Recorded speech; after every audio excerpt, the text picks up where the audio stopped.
12 years ago, I picked up a camera and started to film Roy Gervitz. He was the driving force behind Lost Vagueness, the festival within the festival, and the invention which saved Glastonbury. I knew he was the winner, you see. I was supporting him right from the word go. Lost Vagueness was very good.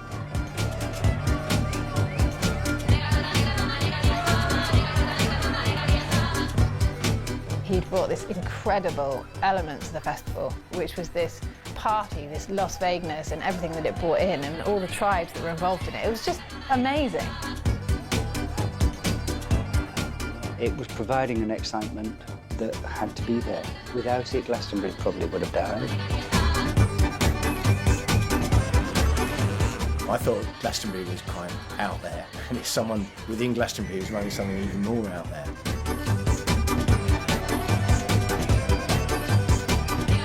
There was something about the chaos that he loved and stoked and celebrated, and actually that's kind of one of the things that made it brilliant. But it wasn't possible to carry on like that. We nearly destroyed ourselves and each other.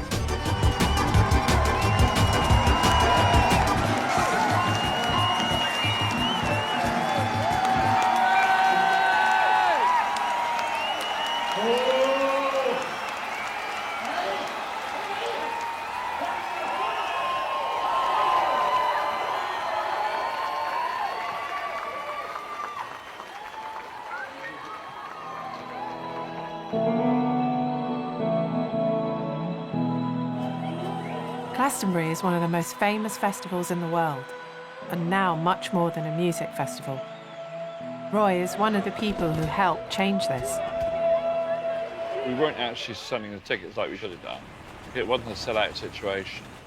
So I thought, what can I do? What can I do to publicise something that's different, you see? And so Roy was doing the ballroom dancing and hiring in the gowns and stuff. Hi, Roy. Hi, how Thank you you doing? for allowing us into your oasis of civilization. Yeah, you're welcome. Ballroom dancing, why? Well, it's just an excuse to get people dressed up and have a bit of fun and have a laugh. Most of the people that come in here do want to take part. Michael, big fan of ballroom dancing? Not really, no. I announced it to the world and it went everywhere. Australia, America. We sold the last of the tickets because of the ballroom dancing story. It's extraordinary, isn't it? So I really feel I owe Roy a favour because of the ballroom dancing thing.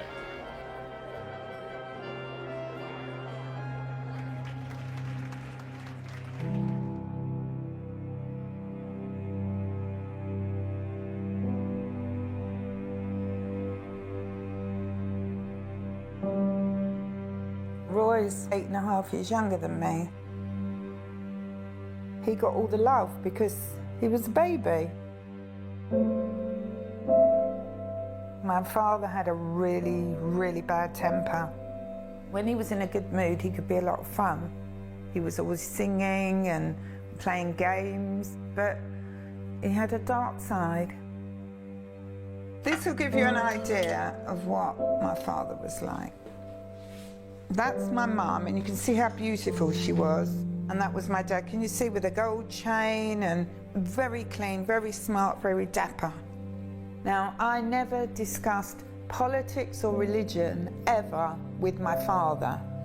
But for some reason, Roy, this is when he was a lot older, when he was a teenager, started arguing about, I think it was about religion. And Roy stormed out, said, I hope I never see you again as long as I live. And then that was when he cut himself off from everybody, because I never saw him for 20 years, and neither did my mum.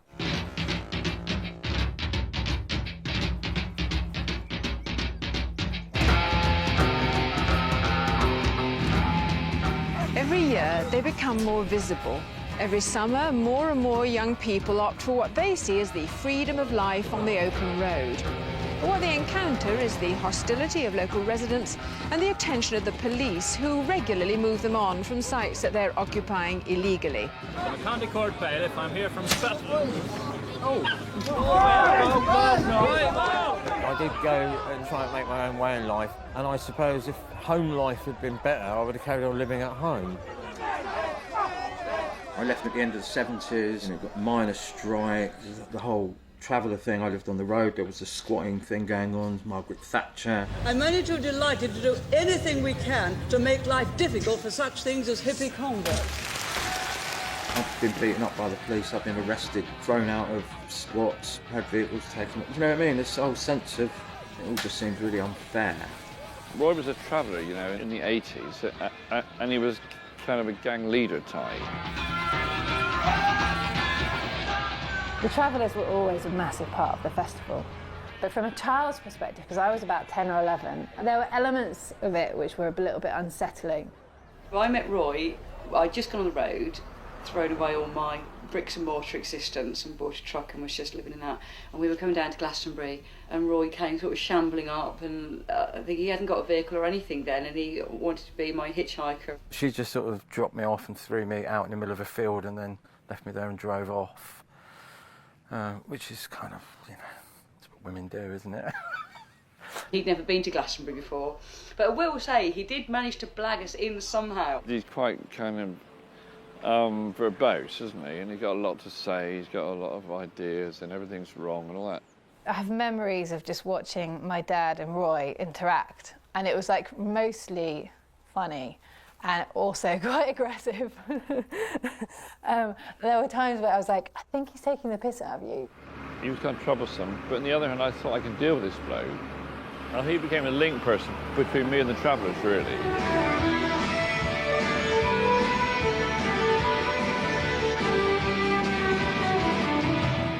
Things were really good for a while, and then there were all the riots in 1990.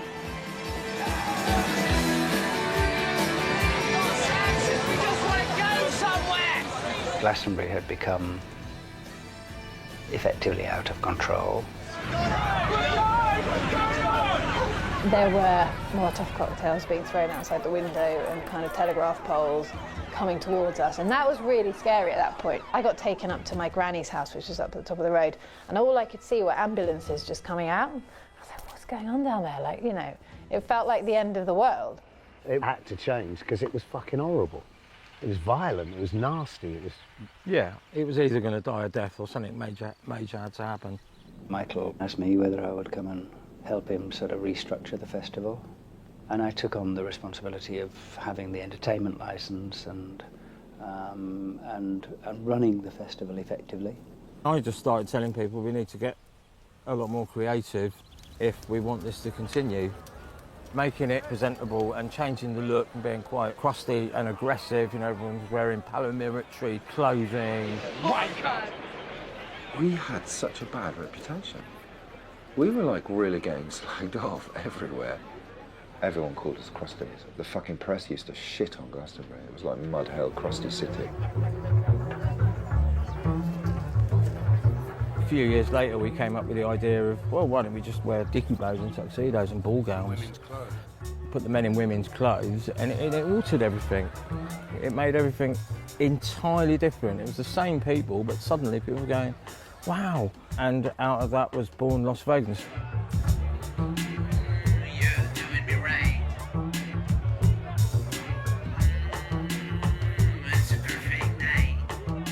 I'd been doing bars there for 10 years before Las Vegas even started, and I just thought, yeah, we'll do a cafe with a casino behind it. And it was only half a dozen of us and a roulette table, and we made it look like there was a whole casino going on.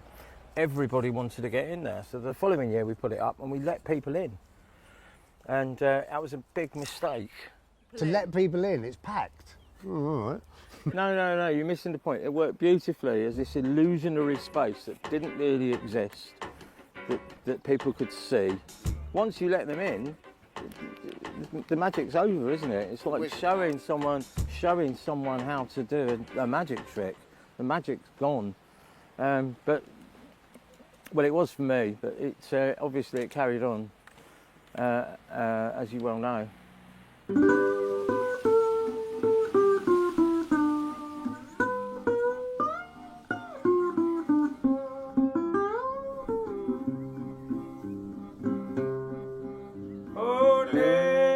After the success of the ballroom and the casino, Las Vegas became the official after-party in Glastonbury. I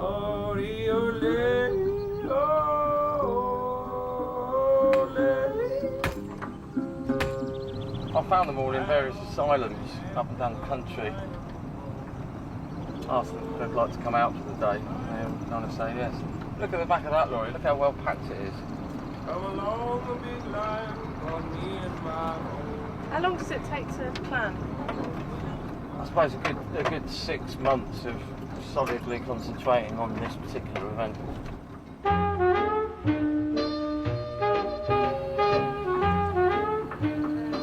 You've got the to-do list, I'll take it.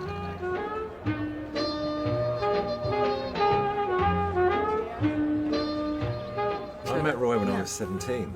Yeah. It's a fucking long time ago. I like cake and no mistake, but baby, if you insist, I'll cut out cake just for your sake. Baby, come on, knock me a kiss. I'd been doing a cabaret called the Velvet Tip Salute. Roy asked us to do a sort of exotic, weird cabaret thing. It started off just being like a £5 gazebo from Argos with some fabric hanging up in it. People were starting their own little interesting side projects, which all ended up being the sum total of Las Vegas. I've got to put together the guest list, which is, as usual, enormous, and help Nettie, and then get changed into a really brilliant costume. Which is going to be... The whole night is about Layla's costume. Yeah, yeah. What? Come on, what is... No, I can't tell you. It's in that suitcase. Layla, it's the baby preview. We can shut the door. I can't because do you know what? It's so exciting. We'll that tell you're just everyone. going to peak too early, and the whole rest of the night will be a massive disappointment. It's really thrilling being part of something.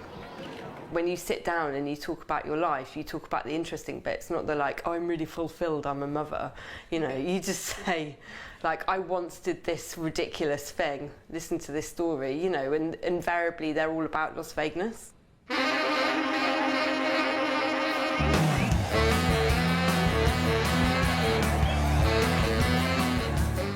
I was constantly amazed by Roy's ability to rope in this incredible array of creative people who turned Las Vegas from a small corner of Glastonbury into a massive subculture of its own. I started DJing in the casino, and Roy said, I really want everyone to play classical. And I said, well, what about jazz? Let's go with jazz, shall we? It was high time that there was an alternative to rave and repetitive beats, and we were all sick to death of that. Las Vegas encouraged me to look back to what people were raving to in the 20s. What were they raving to in the 30s? All this weird, wonderful music became completely relevant to this space and the look and the costumes, and you weren't allowed in there unless you looked incredibly theatrical. I went along and I used to just kind of sleep and then go into the casino about 5 o'clock in the morning or something. And I just thought, this place needs dancing girls. That was the start of the infamous Cancan Girls, the face of Las Vegas.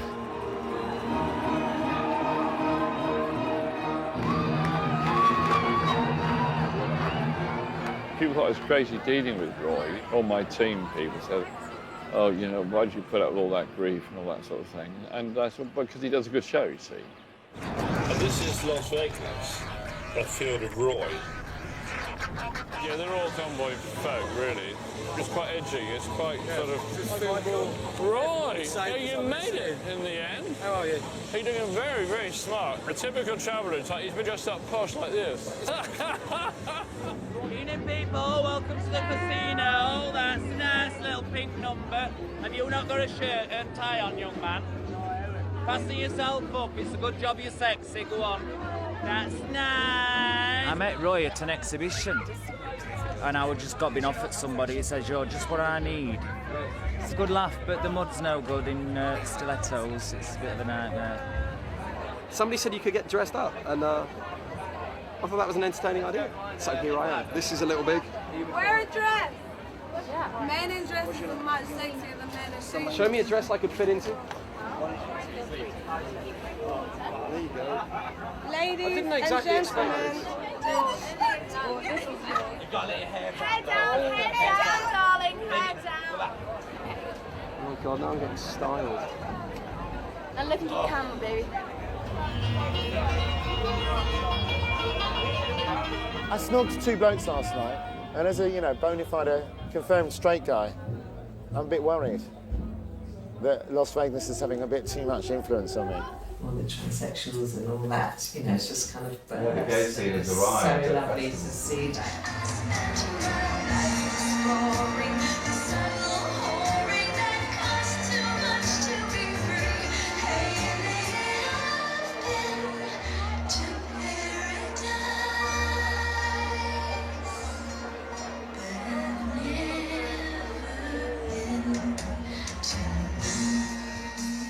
I think it's a bit too wild, really. It's a bit risky. It's too naughty, if you like. That's what makes it so exciting, though, isn't it? My name is Silas P. Lovetruth, and these are my sisters of perpetual indulgence. And we are here at the Chapel of Love and Loathing in Las Vegas, ready to marry you in unholy matrimony.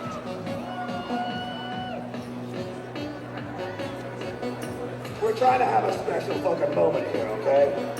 Ladies and gentlemen, it could happen to you. Love is all around, man. Love is all around.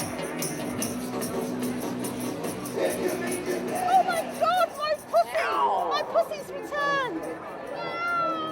It's brilliant, this changing room. I came in as a dog and ended up like this.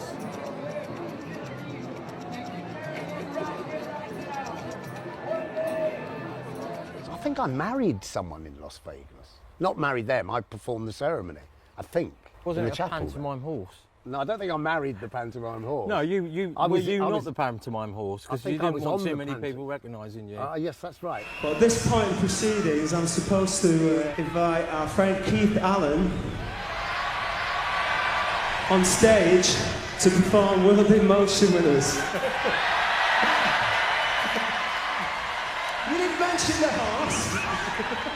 For me, in those early days of Las Vegas, it was providing an excitement that had to be there. You were in a position where we would have 120,000 people in the festival generally, and then the music would finish at midnight, and pretty much 120,000 people then wanted to go to Las Vegas.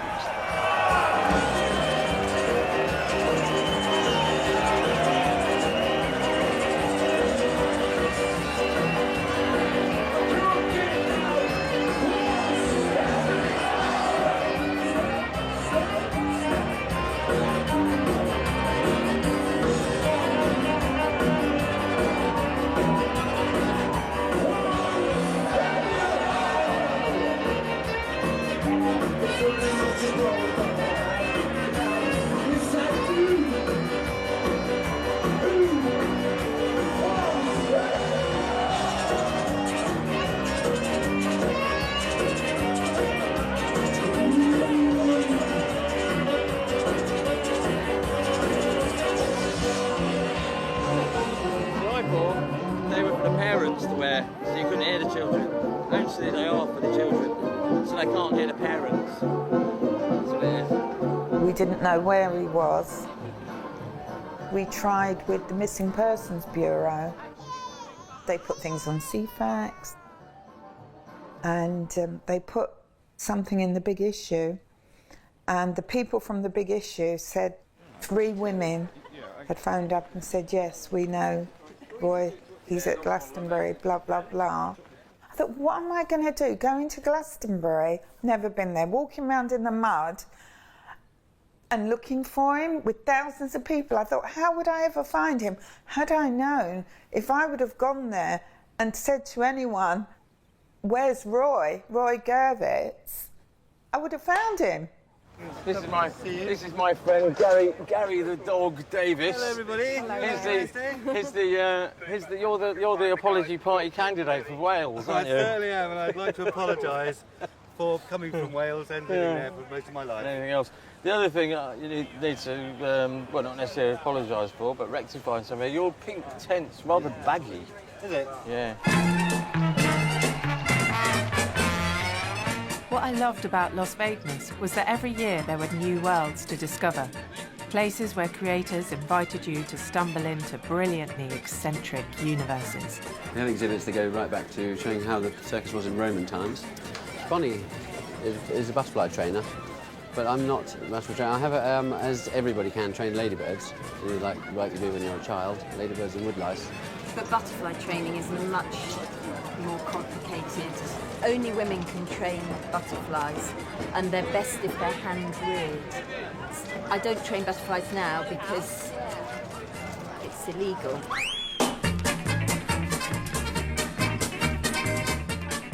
I had been to Glastonbury, and I was so struck by the fact that people were putting so much love into making a space so that I could be comfortable. And then I met Roy, and Roy said, oh yeah, I'm going to Glastonbury swimming, and I was like, oh well, if you need a hand, give us a shout. When was this? 2002.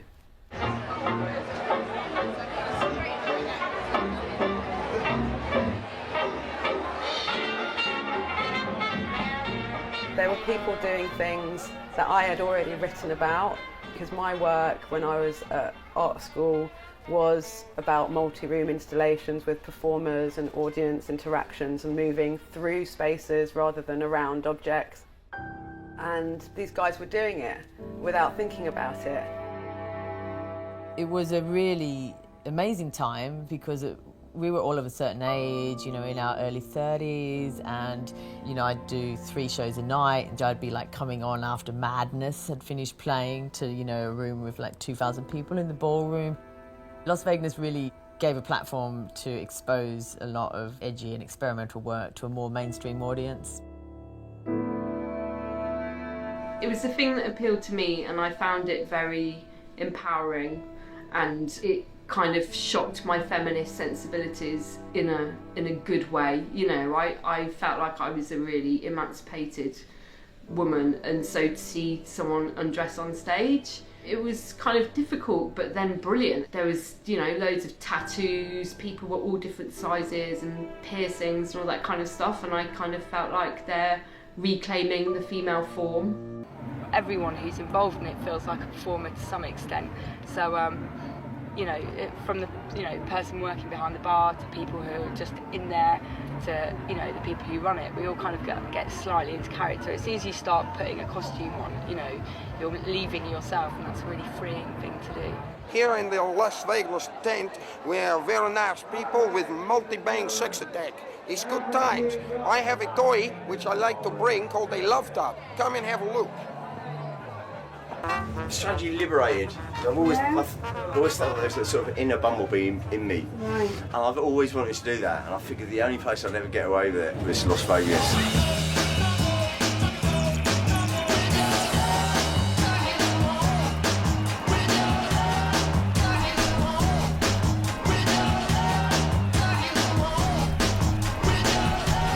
I mean, I remember in the midst of the Bumblebee night having a kind of revelation.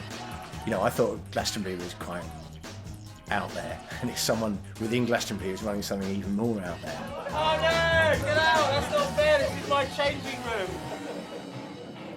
Roy the fringe G-string. It's a once only occurrence.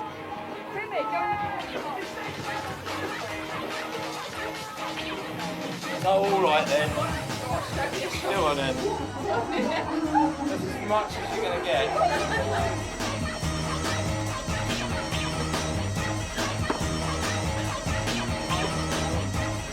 Hi, honey. But darling. Go.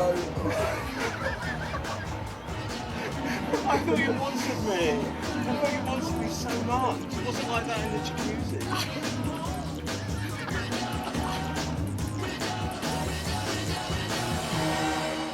You could go right into the roots of the anthropology of what events do for humans and why there's been festivals forever. Sex is at the background of all of it. It's kind of a bit like the night before the atom bomb fell. You know the world's going to be over tomorrow, You go downtown and you see the first girl you like and go, look, the world's going to be over tomorrow, let's make love. That's quite an atmosphere to create. Not the world's going to be over tomorrow, but that kind of like abandon. And maybe the English have been kept in this hole for so long that you open it up a crack and everyone goes crazy. And that's great. Do you mind? I'm getting changed. This Las Vageuness, you know, it's a bit hedonistic, gets a bit crazy. We thought it'd be a bit of an antidote. You come into our lovely house, get treated like you would do at your granny's. We've got lots of services we provide, you know, might do someone's nails or makeup or trim someone's beard.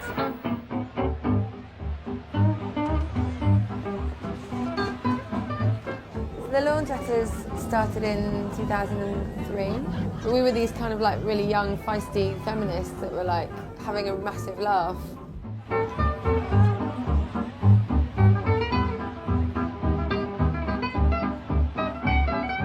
We're just taking the look of a sort of archetypal housewife character and sort of revealing all those things that as a woman you weren't really able to do back then.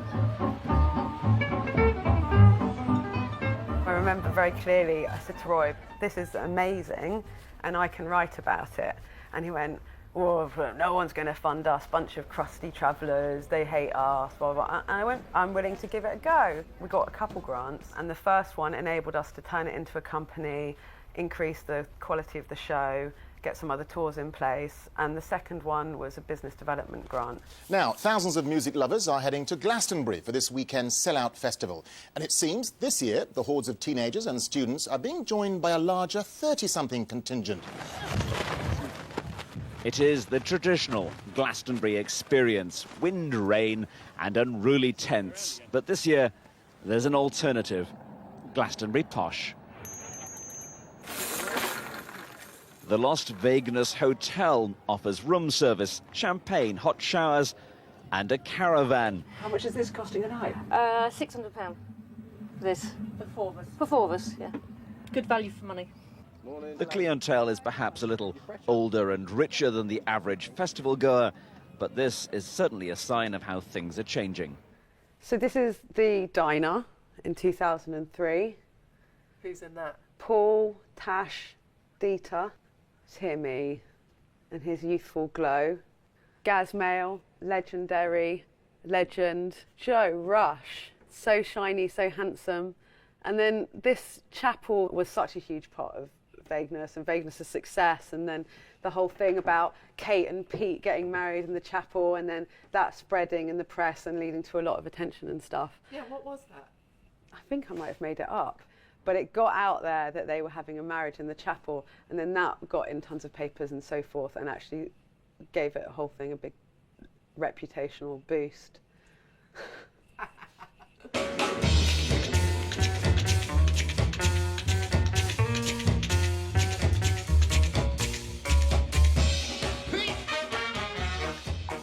After a few years of success, Las Vageuness ventured beyond Glastonbury, putting on events all over the country. You didn't have to wait for the festival, it came to you.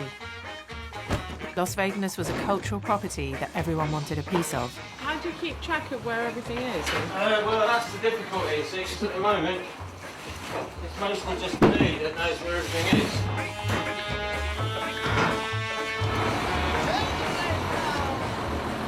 One hour call, 50 minutes.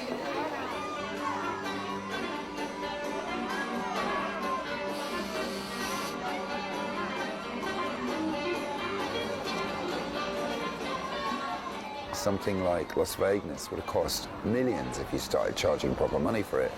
So even when there was vaguely proper money on the table, you still could never get enough. It's a miracle, isn't it? Look at it, it's great.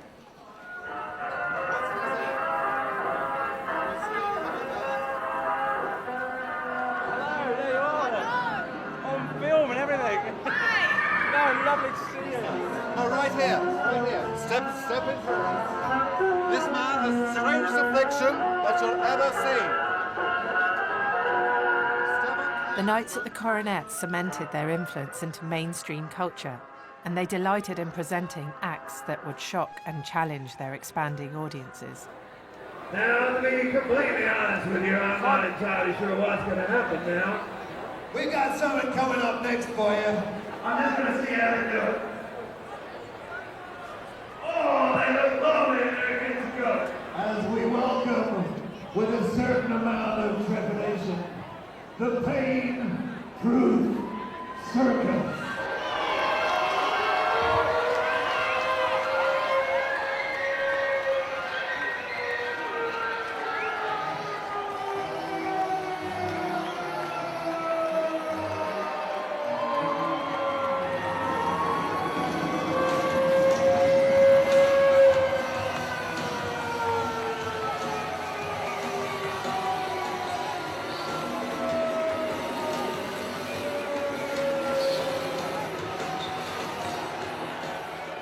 There's a lot of different ideas, even in the freak show thing. The fact that I present myself in a very feminine way is kind of my way of saying I am female, but I am hardcore and I can outscare most of you and still wear stilettos.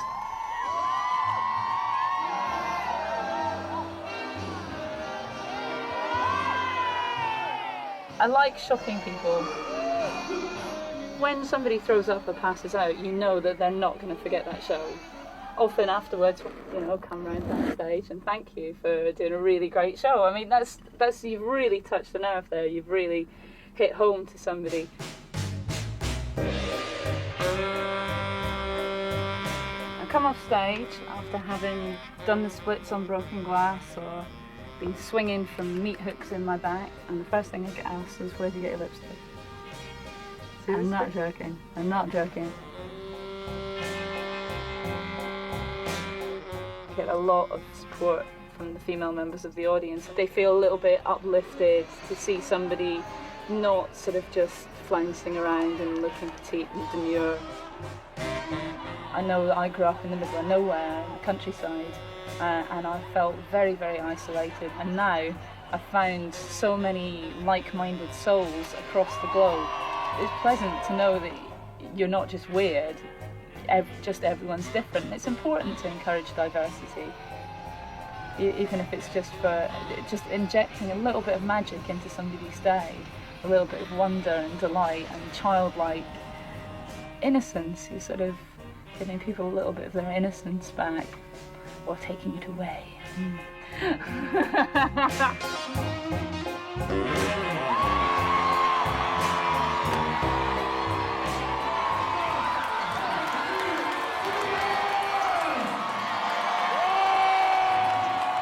One of my favourite perverted acts is banned at Vageuness, Lord Mouse.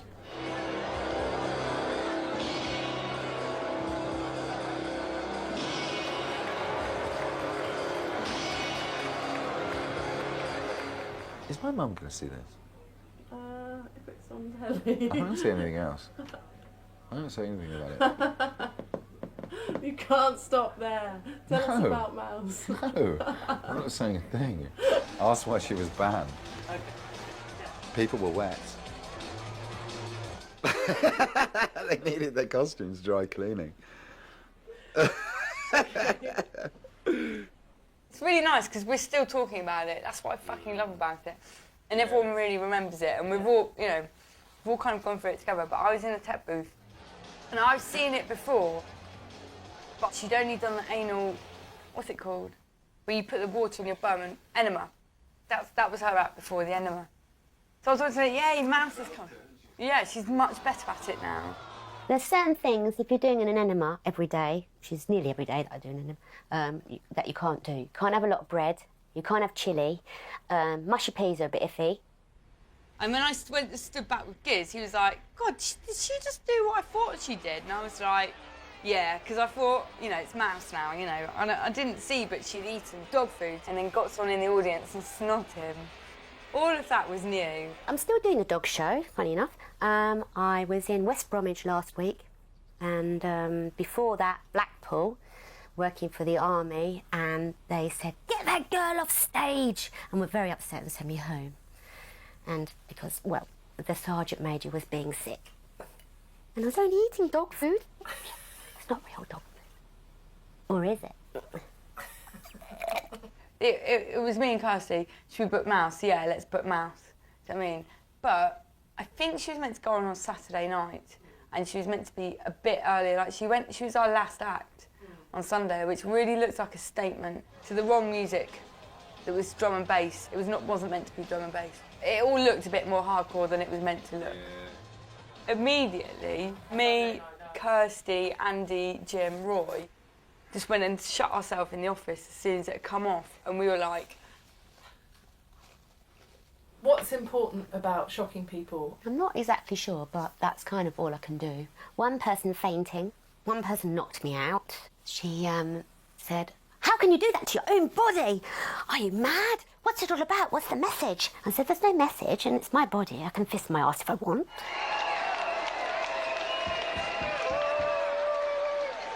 Some of the stuff that happens down there is quite off the scale. Stuff which I'm sure, you know, we don't know the half of it. And I love the fact that you don't know the half of it. And that's the whole point. We shouldn't. The problem is, right, is they've gone somewhere and they didn't like it, right? Which isn't really the same as saying, "Oh, I went there and it was really poor, really amateur. It wasn't done well. No one really cared about what the program." DJ's classic, isn't it? It's nonsense. Saying a DJ Nonsense, is you know. poor quality is just a real giveaway. Voicemail box. Yeah, I mean, it's subjective, isn't it? So you can't say, "I yeah. didn't like this." It's pretty obvious The only thing that's, that they've that's not a been fact, to a Las Vegas yeah. event before. The only thing that's as a fact that I can't disagree with is it was cold, Yeah. and for that we can only apologise. Yeah. You know, and if they've got a complaint about that, then that's down to the It was venue. never advertised as warm, was it?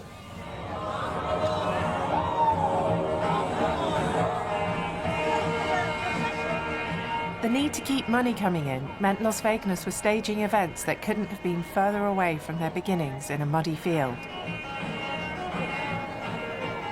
I was wondering if the original vision was becoming compromised.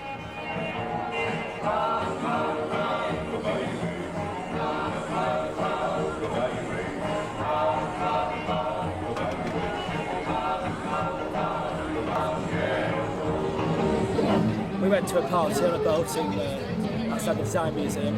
We thought how well it was organised. It was well thought out and quirky. I'd never heard of Las Vegas, so we tracked them down. And they're here helping us out with this taster event that we're doing here.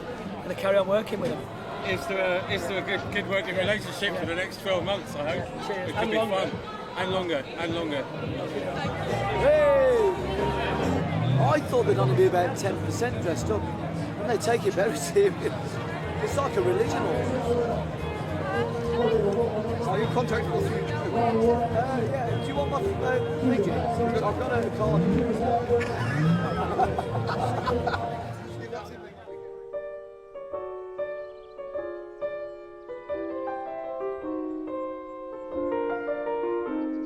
You've been friends with Roy for years, haven't you? Yeah, we shared a lot of workshops together. He's built quite a lot of stuff for different shows in my life. He's been there a lot to help without needing massive financial reward just for the hell of it.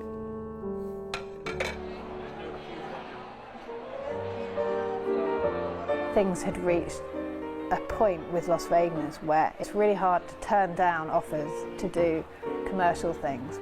Certainly seemed to have leapt from something that was here and something that was experienced in a kind of completely out there, free way. It started appearing other places in kind of in a more corporate kind of setting.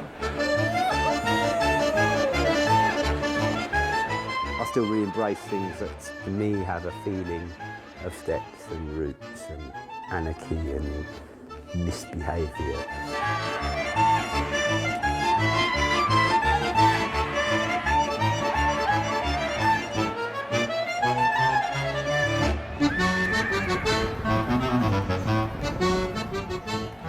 A lot of the earlier stuff couldn't have happened if the motivation had been anything to do with making money.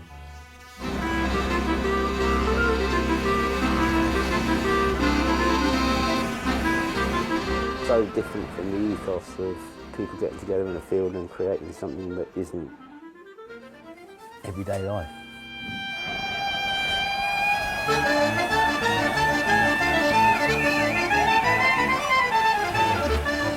For us, As anarchic people, it struck a great vein to make money from rich people or people with a budget, and to feed that budget back into gigs where the vibe was good, you know.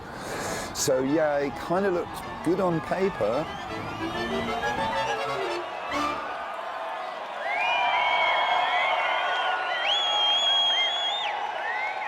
If the corporates had really seen what Las Vegas actually was, they wouldn't have wanted it. What they thought it was what the Guardian and Glastonbury Festival PR machine was saying it was. And if we would have gone, oh yeah, well it's a load of dropouts from society, a load of new age travellers, and we'll come and do a party for you, they'd have run a bloody mile.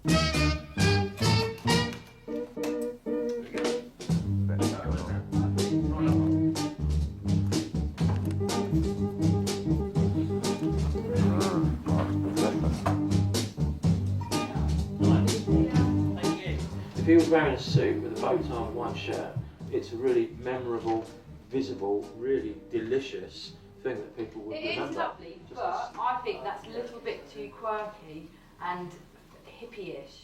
Tell you what would be better if it was him in a suit with a little thing, mixing up little martinis and putting them on but tray. that's the same if there were 20 people, 50 people doing that at other stalls.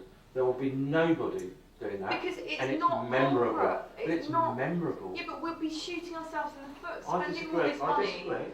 for all this work we're doing and all this money we're spending. We need to be aiming for the very top end clients, and Yeah, they're not going to go. We can't have oysters. Who said oysters? Well, that's high end, isn't it? Little blinis, or like who? You know, What's a if you Bellini? want I don't even know what a Bellini you know what is. we were giving out at the Guardian But night? they're boring. There'd be 20 people doing that. There'd be 20 people going, oh, we'll have a cocktail now. Not in a performery way. You're not letting the argument into your brain. I have let the argument into my brain, and I simply disagree. I'm not saying you're completely wrong. You're saying I'm completely wrong. I don't know what I'm talking about. Corporates don't want that, and that's not what I'm saying to you. I'm saying it's interesting enough to give it a go. It's something that people would remember.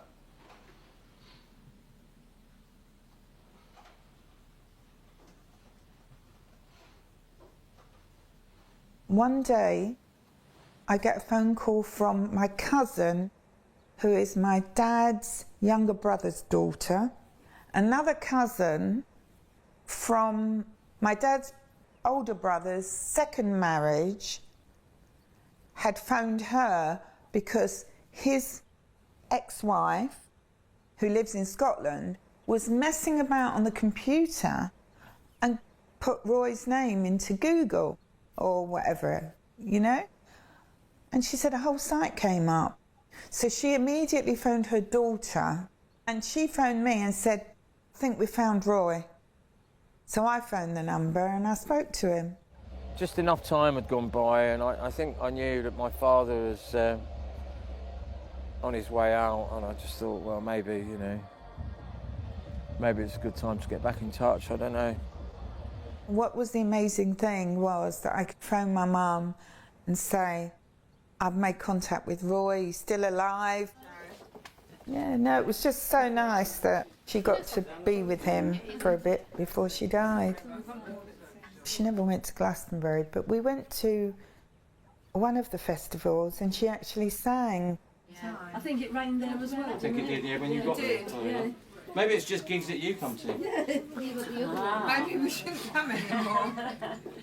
And not only that, we met all his children apart from his son. The 3 daughters. But this was all after my dad had passed away. Roy never saw my dad again.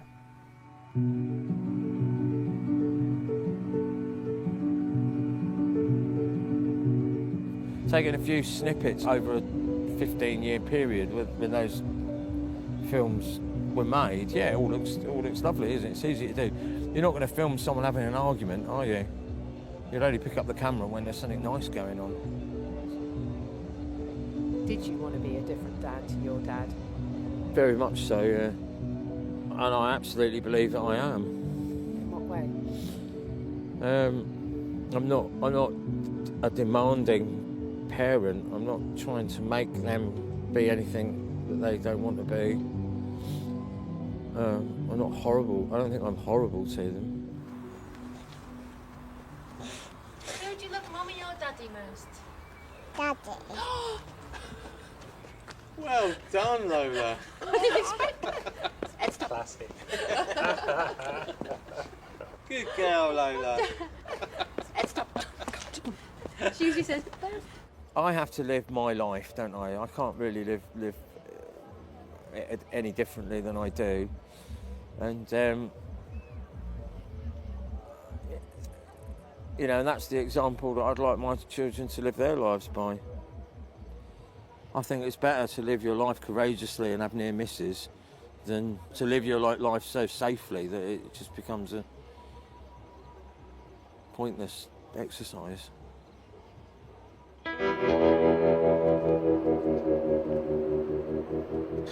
Within no time at all, Las Vageuness seemed to be everywhere. Thank you. Okay, guys. Hiya. Yeah, we have got tickets.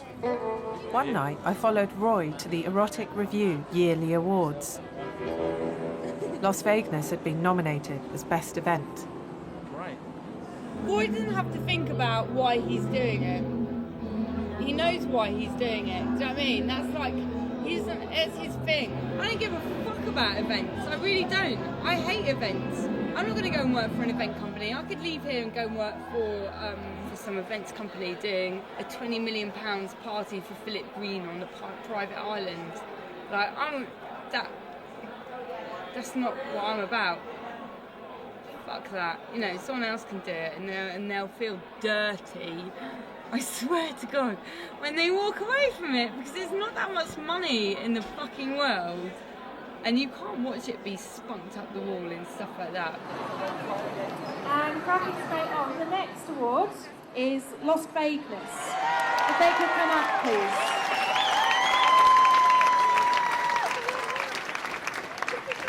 Goodness gracious, what are you doing with that, Emma? Yeah. Where did that come from? That evidently is what I've won. What Las Vageuness has won. 1,256 people, millions of people. They're all responsible for Las Vageuness winning that. Anyone that's ever been to Las Vageuness, liked it, voted for it, been there, worked at it, had a good time. There you go. That is the culmination of all their efforts. I've been going through this whole kind of philosophical argument in the last week of like what I want my life to be. Do you know what I mean? And that involves Las Vageuness and whether I work for Las Vageuness or not. If I didn't work for Las Vageuness, and really, you know, also the question of whether me and Roy stay friends is, you know, comes into that. I'm absolutely positive that I am integral and that he appreciates me.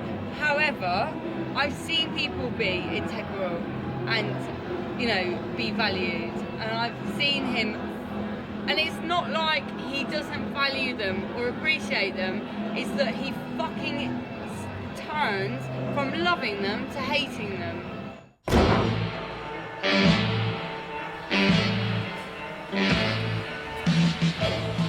In the meantime, I've actually gone and booked a different tent because it wasn't available.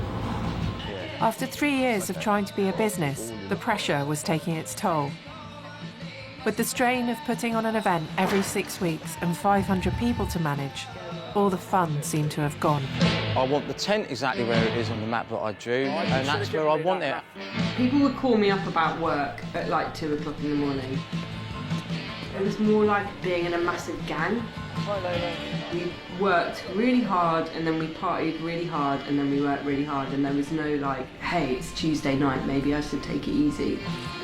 We have finished concert now. We can have a little party with Frosty. You like? It wasn't possible to carry on like that, and we displayed that.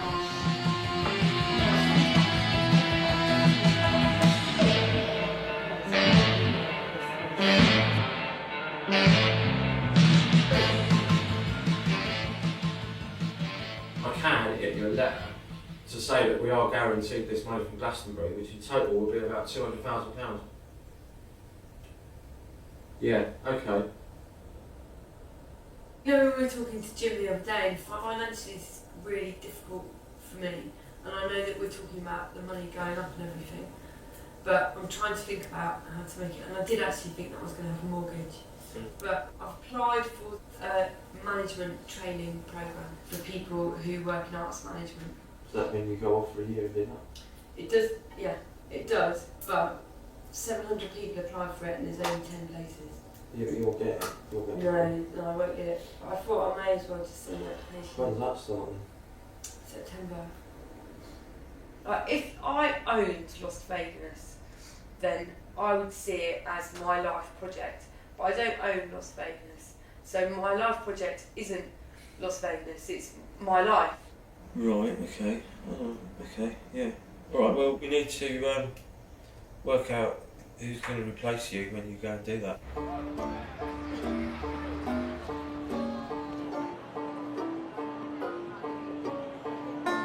A new company, LV Events, was formed. I found it difficult to watch as it began selling its parties at international trade fairs. Oh, absolutely, yeah. I mean, obviously we can only do one thing here, but if you look at the pictures, we do everything from one end of the production through to the recycling at the other end.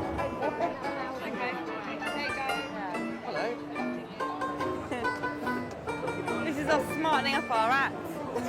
You're right. The bigger it got, the more things went wrong. And as they did, I saw a different side to Roy compared with the man that I knew from Glastonbury. He's promised us it'd all be here by lunchtime. It's still not here. These are fucking pieces of toilet paper, and we're losing our business from this. But what am I supposed to do about it to make him fucking get his finger out of his fucking arse and sort out the problem? What do we do? I don't know. But he has fucked things up really badly a few times by losing the plot with people that he didn't need to lose the plot with. He's put himself and everything else in jeopardy numerous times.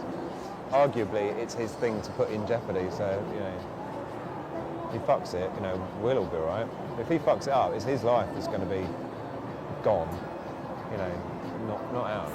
One about kind of what really drives that. You know what it is, I think, Sophia, is because he has come from a background, I wouldn't say too much about it, but he left home at quite an early age due to difficult circumstances and went off to make it.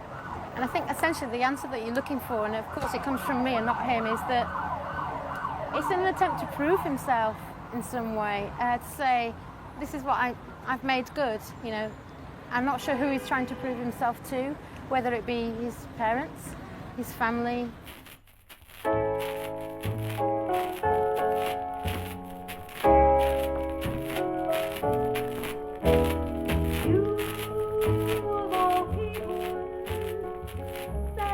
I was very, very close to my mum. I think we all were. Yeah, I mean, we did have happy times, but a lot of the time it was spoiled.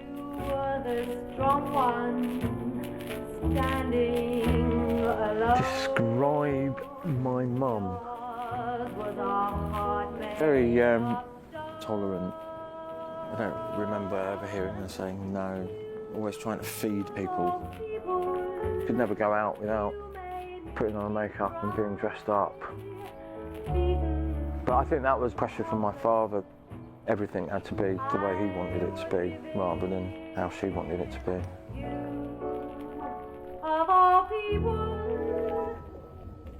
And he was always horrible to her. He was quite a violent man. He was very volatile. When there were arguments and he hit me because I used to shout, leave her alone, and I used to get really angry, and my mum would say, be quiet. He'd tear up her clothes, he'd smash things, and then he'd storm out. And we'd say, please lock him out, don't let him back. You know, you just had to be really, really careful.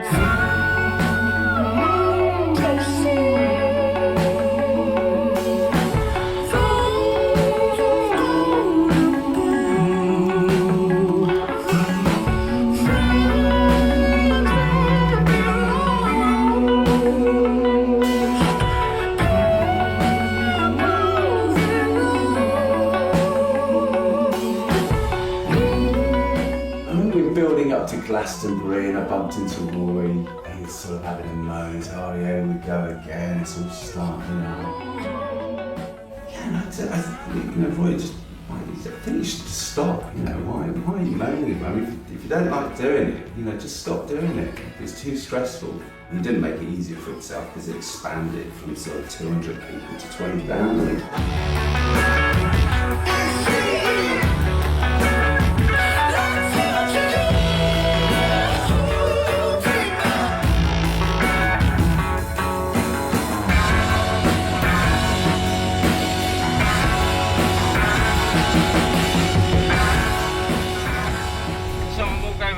trailer and give Emma a radio. I just need to talk to her briefly. Hi Roy, I'm actually in production. I've got a radio. Hello. I've just phoned Melvin, and I said that I've been made aware that my planes are over at Trash City, and I'm going over there now to repossess them.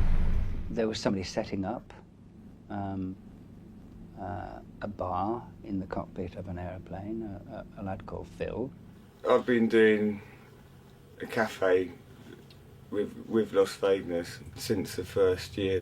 I started thinking about getting some aeroplane 3 or 4 years ago. When I mentioned it to Roy, he said, that's a crap idea, you should do a boat, which makes me laugh now. Phil was either married to or in a relationship with Debs, who was working with Roy. Phil obviously was doing the diner in Trash City that year, so I was hearing about it, but I wasn't going there. I wasn't going up to Las Vageuness then. I was like very much staying down near the pyramid stage in my little safety world, basically. And why did you make that choice then? Because I would have been too scared to go to Las Vageuness, truth be told, in that year. There's no doubt that these are the two cockpits. They are the two very same cockpits that were used outside the diner at Las Vageuness in 2005. No doubt about that. No doubt What's whatsoever. in that? Yeah. Well, they're mine. They are mine. Right? But that's not the issue. They're claiming they're theirs. You don't know, and I'm not asking you to judge that. We agreed upon that they would not be used here in this context. No, they belong to Las Vageuness, and that's the end of the story. Yeah, so have I. So have I. Well, I don't have to. I show you a receipt, you grab it out of my hand and run off with it, because you thieve that the same as you thieve the planes. Right, who's been paying the storage of them for the last 2 years? No, you haven't. Show me the receipt. Show me the receipt. I've got receipts. Show me the receipt. Show me the receipt. Hang on. Show me the receipt. You're showing me the receipt. Go on. You see, the problem is that we agreed that these planes were the planes outside Las Vageuness last year, and they will not be being used here. Right? Okay, well, I'll tell you what, Melvin. You deal with this, or I'm going to fucking tell everyone in my area to fuck off and go home. Right, including myself. You've won. You've won, Melvin. You can have your fake Las Vageuness all to your very self. Shut the field. I can't shut these campy fucking fields as well, can I? Alright, I'll fucking do it myself, alright? If that's what you want, I'll do it myself. Sorry, this area is now shut. Okay, I'll come back here. Thank you. It'll be alright, he's just angry at the moment, isn't it? Has he done this before? What? Kicked off? No, threatened to shut the whole thing down. Probably, not that I can remember, but I don't really take any of it that seriously. You know, maybe he has or maybe he hasn't.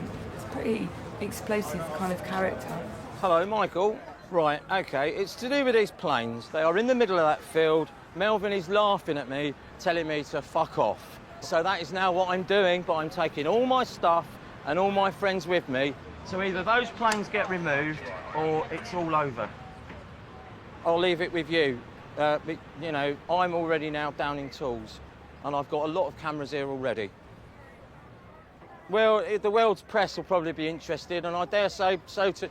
Well, I dare say your punters will be concerned because they've bought tickets that include Las Vageuness, but it won't be here. Okay, all right, yeah, we ain't got long. Hurry up. All right, thank you. Bye bye. Melbourne's actually dead against Roy for all manner of reasons. You know, I was defending him against, so I'm doing it anyway, you know, whether you like it or not, sort of thing. Because it's my show, you know what I mean?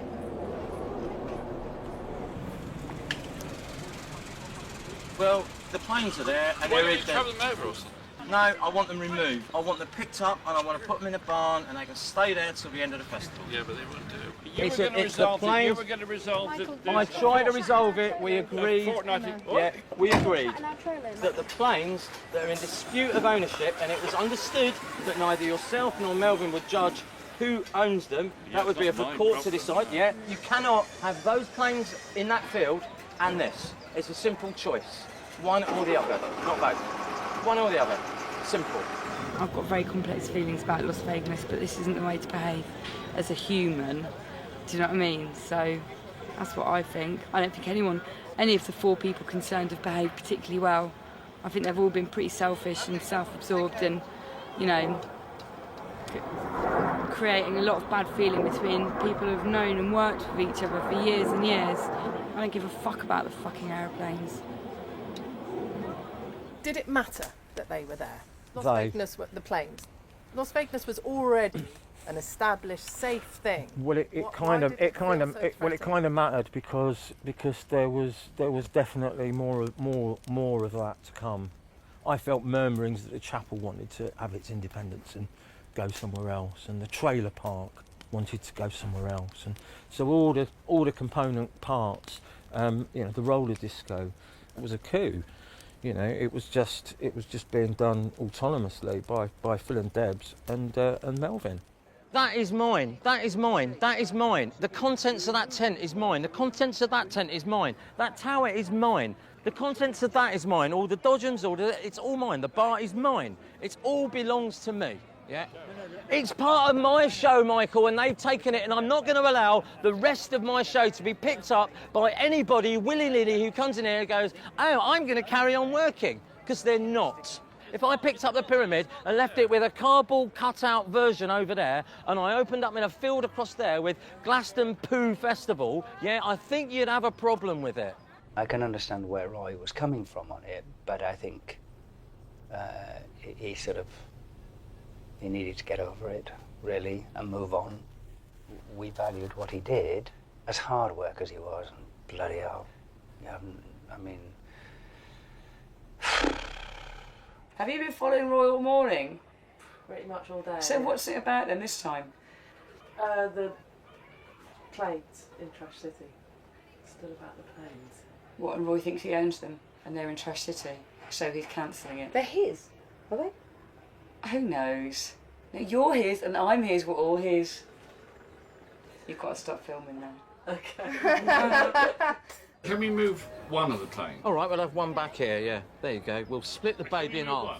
And I want to say which one I want. Do I need to tell you which one you're going to get? No, you can't. No, well, I'm going to tell you. I'm going to tell you. No, you're not. Well, then there's no deal, Lee. You're crazy, you really are. Do you know what? Well, yeah, maybe I am. Maybe I am. I'm as crazy as you, Michael. For the sake of the piece of it, we would remove almost certainly the one that Roy would want removed. Well, hang on a minute. I want to know exactly what it is that I'm agreeing to, because I'm unclear now. To removal of the bar, but not down to here. Do you think, in hindsight, it could have been handled differently? Oh, everything can always be handled differently. I don't think I could have handled it any differently. I could have just gone, yeah, help yourself, you know, here's the bank account, here's all the trucks, here's, I'll come and work for you, you know, I'll volunteer. And I could have done that, yeah. But actually, I don't really think anyone on the planet in their right mind would have done that. I'm gonna take it away. I'll get people working again, right? But I'm also letting you know it's purely about A, a matter of principle, and B, about me trying to save the existence of this and not destroy it. And I feel like I've been walked over. Sorry, that genuinely isn't my intention, because, you know, I love what you do. Great, get on with that and I'll get on with this. See you later.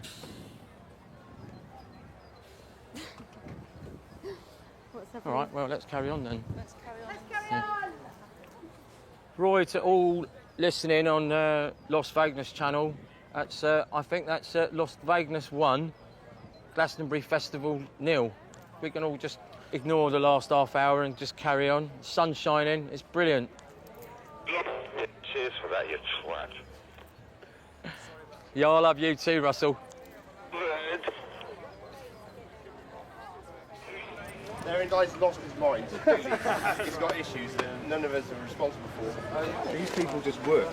They work hard and they believe in something and they're happy to put it together. It was really hard to watch all of your friends be that angry and see someone be such a dick. And I think he was having a breakdown. Like, I think the generous interpretation of those events is that he was having a breakdown.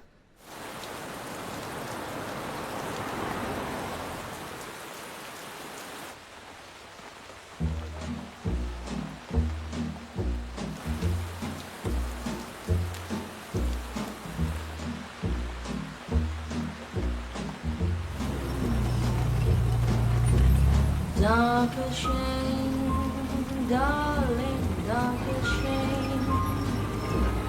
Thank you for all the joy and pain.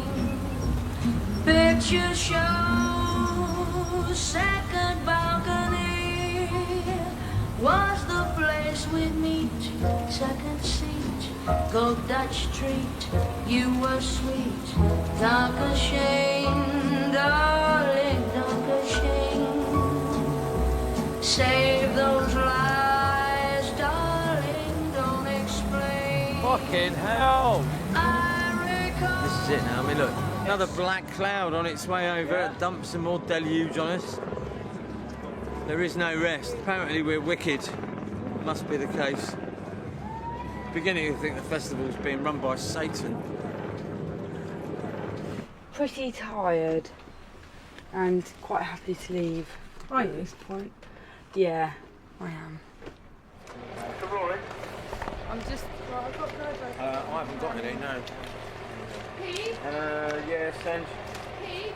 It was really easy to walk away from something which was so dysfunctional, and I didn't really have any regrets. I didn't feel like, the party's carrying on without me. Like, I felt like the party's going to end really soon and it's okay. Like, everything was so messed up at the end. It was on its knees, you know, it was dying. What killed it? I think probably lack of communication. I think the unsustainability of the gigs that came afterwards were like made it so that it was actually impossible to pay 500 people to do a gig on a budget of £2,000. And that added extra pressure to Roy. And maybe his response was not ideal for some people.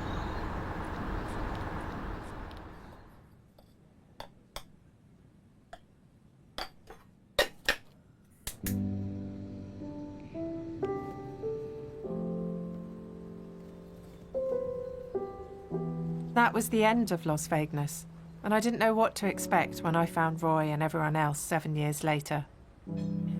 Would he be dreaming up new ventures? Or would he be living a quieter life?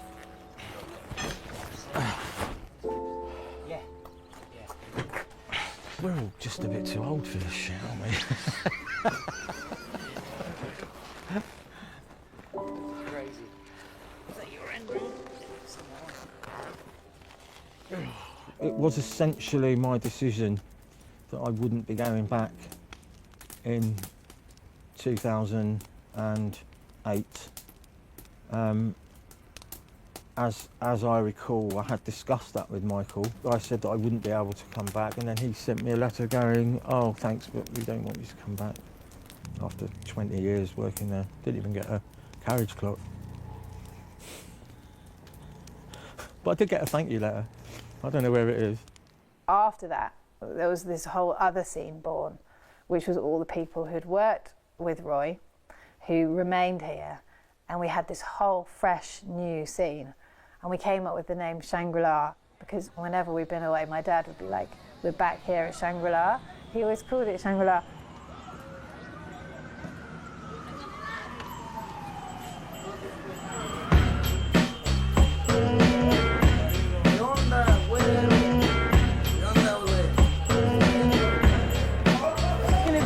Main TV studio in the middle where all the TV programmes will be getting made.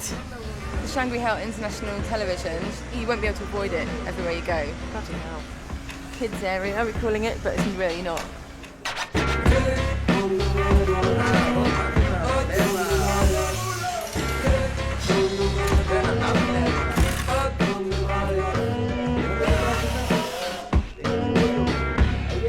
The baton's been passed to me, I think because I've hung in there, because I really believed in it, how art can transform people and change lives. Get your Shangri-La in! No bullshit in this paper. Come on now, it's only £1. All I met these guys from Torquay.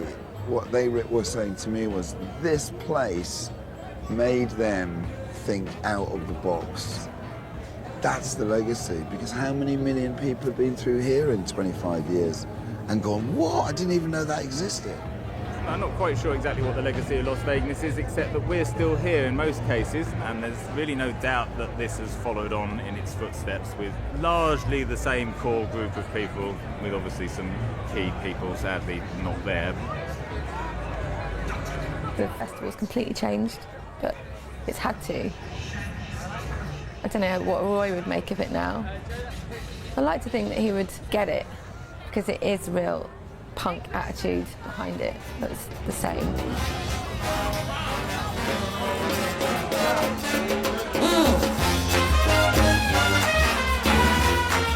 Roy and his gang created an entire culture which we see around us today in cabaret, performance art and music. Now, all-night entertainment and boutique camping is everywhere. We met all these really amazing people who are now so deeply entrenched in what the festival is now. They are part of the fibre of the whole thing. So we've got Roy to thank for that, really. Michael wanted to put a statue of him up.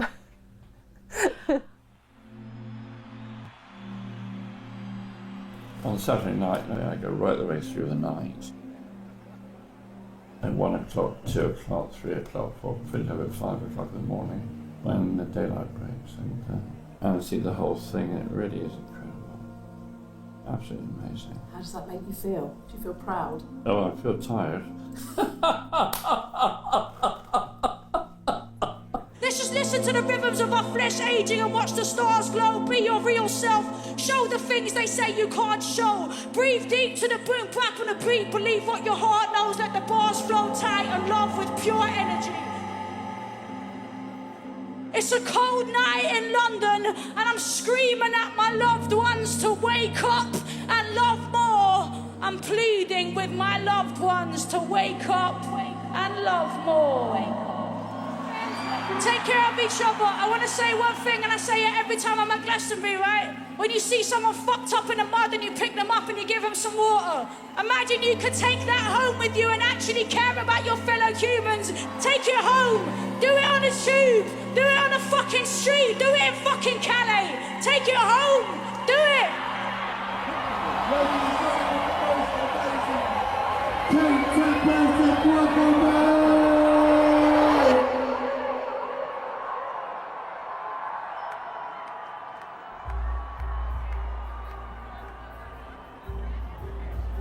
What's so exciting about Glastonbury is the enormous scale of creative risks. If Michael Eavis hadn't have taken a chance on Roy, there wouldn't have been a Las Vageuness. But who are the Mavericks today, and who will be their champion? Roy was very cantankerous. We were all a little bit scared of him, actually, but he was really generous to me, and his vision was brilliant. It was the breaking down audience performer boundaries that then had so much influence on Secret Cinema and Shunt and Punch Drunk and everything else that's out there now. Actually, they were on the cusp of something enormous. And it's sad, really, because what Roy created was extraordinary. And if he could have got over that hump of allowing people to be inspired by him rather than fearing them, I think he would have gone on and created great things, really, would be my view. In a way, though, isn't Roy kind of being true to the spirit of what Las Vageuness was, and we've all kind of sold out a little bit? You know, we've all got proper jobs and live in houses, and, you know, there was something about the anarchy which he's held on to that we've all just kind of sacked off. You know, I definitely have. What do you think about that? I'm all right with it. I've got central heating.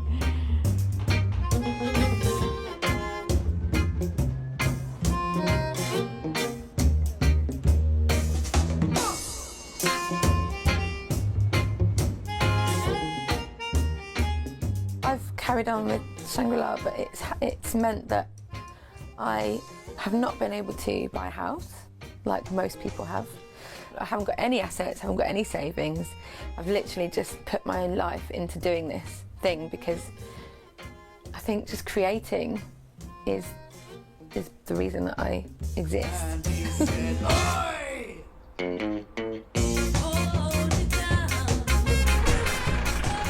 Las Vegas, it was a bit of a runaway train. I'm happy that it stopped.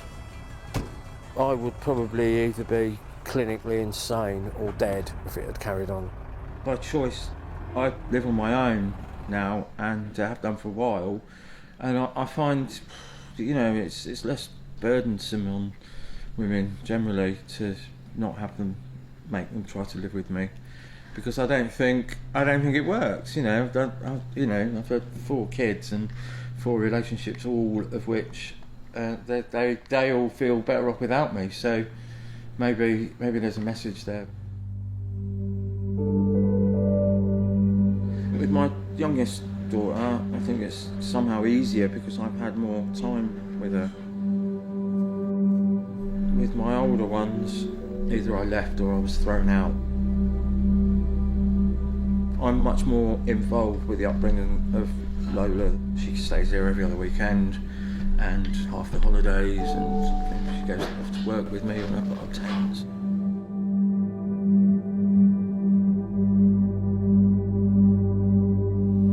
Can you foresee a day when you can make peace? No, well, I've sort of floated it around.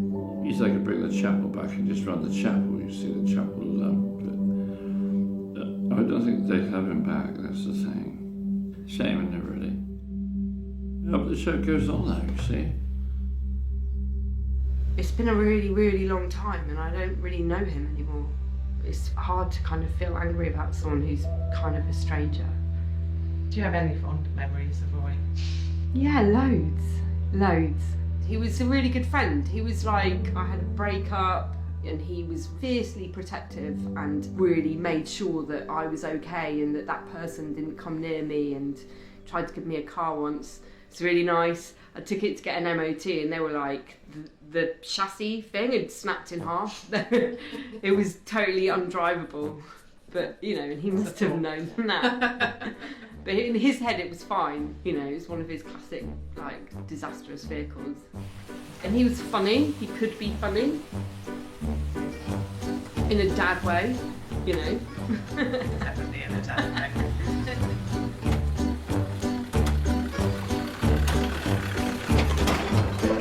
I did want to make a success of it. I lived, and still do effectively, as a new age traveller. And yeah, at the time I think I was on a bit of a mission to get it across that these disenfranchised people, quite a lot were drug addicts, a handful were alcoholics, but actually there was a lot that were much, much better than that. And those people now are the ones that are creating the arts in this country.